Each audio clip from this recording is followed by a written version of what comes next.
Hi everyone, welcome to my YouTube channel and Jio I T 27 और outsource पर आज की नई अपडेट आ रही है। और अगर आप चैनल पर नए हो तो चैनल को लाइक और सब्सक्राइब जरूर कीजिएगा। अप्लाई कर सकते हैं। अगली बात आउटसोर्स महासंघ से जुड़ी करना चाहेंगे, क्योंकि कुछ एक कर्मचारी संगठनों की ओर से ही इन पर यह टिप्पणी की जा रही थी कि आउटसोर्स महासंघ आउटसोर्स कर्मचारियों के लिए लड़ाई सही ढंग से नहीं लड़ पाया, इसीलिए तो बीच में इनका मामला लटक गया है।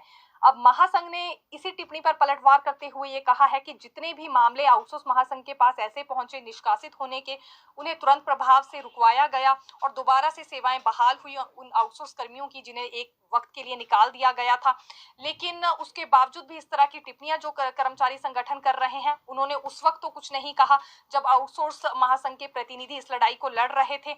और दूसरी बात इन्होंने ये कही है कि किसी भी तरह का मोर्चा सरकार के खिलाफ नहीं खोलेंगे। इसकी बड़ी वजह यह है कि सरकार ने इनके साथ वार्ता की है और कैबिनेट में इनकी पॉलिसी को लेकर मंजूरी भी मिल गई है। अब जब नई सरकार का गठन होगा तो उस पर यह निर्भर करता है कि वो फिलहाल इस पॉलिसी को कब यहाँ पर जल्दी ही धरातल पर उतारती है। तो यानी कि अभी भी एक तरह से उम्मीद में जी रहे हैं।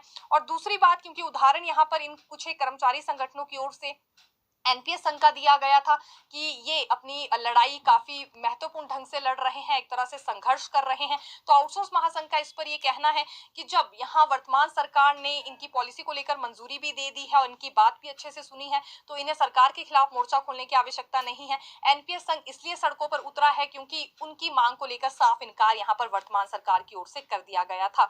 तो यानी कि एक नया विवाद अभी देखा जा सकता है, आउटसोर्स कर्मियों को लेकर यहाँ शुरू हो गया है। अब यहाँ पर भी दूसरे कुछ एक संगठन सामने आ रहे हैं और इसमें भी आउटसोर्स कर्मी ही हैं और एक दूसरे पर यहाँ ये टिप्पणियां कर रहे हैं। लेकिन इस बात का खुलासा बाद में ही हो पाएगा कि अब नई सरकार का जो गठन होगा, फिलहाल वो आउटसोर्स कर्मियों को लेकर क्या करती है। एक नोटिफिकेशन यहाँ जरूर जारी हुई थी जिसमें ये बात क्लियर हो गई थी कि आने वाले समय में किसी भी आउटसोर्स कर्मी को नहीं निकाला जाएगा आगामी आदेशों तक। लेकिन ये भी देखने वाली बात रहेगी। जीओई पोस्ट कोड 817 से जुड़ी भी बात करना चाहेंगे। हालांकि ये तीनों पोस्ट कोड फिलहाल अभी सुप्रीम कोर्ट में केस लगा हुआ है और 6 दिसंबर को इन्हें लेकर भी यहाँ सुनवाई हो सकती है।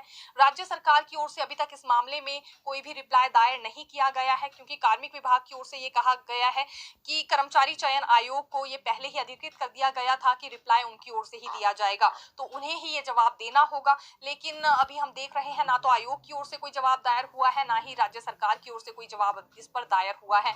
तो काफी ज्यादा इंतजार अभी इस मामले में भी यहाँ इन अभ्यर्थियों को करना पड़ सकता है, क्योंकि जब तक रिप्लाई नहीं जाएगा बात आगे तक नहीं बढ़ पाएगी। और दूसरी बात ये भी है कि कार्मिक विभाग की तरफ से भर्ती विज्ञापन 1, 2, 3 के लिए पहले ही यहाँ रिप्लाई दायर कर दिया गया था, तो अब ये जवाब नहीं देंगे, ये बात इनकी ओर से यहाँ पर कही जा रही है। वहीं